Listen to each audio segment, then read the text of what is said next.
anakuongezea hatua. Ni jambo baya kumpiga teke chura. Yaani ukimkuta tu chura anatembea njiani ukampiga teke, ni jambo baya, si ndio?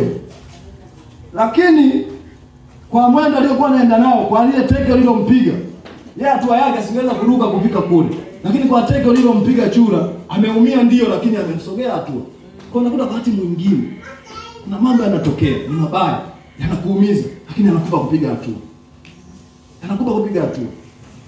Paulo anasema kuna jambo lilikuwa linamsibu, nilimlilia Mungu mara ya kwanza, akamwambia neema yangu ya kutosha. Nilimlilia Mungu mara ya pili, anasema ulikuwa kwa mwiba, anasema Bwana uondoe mwiba kwenye mwili wangu, anasema neema yangu ya kutosha. Kwa anasema hata ninapokuwa dhaifu nitamwinua Mungu. Kwa hata katika udhaifu tena anajifunza kumtukuza Mungu hata katika udhaifu.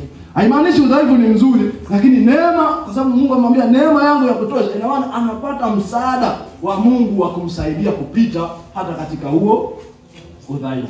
Naona? Kwa haya yote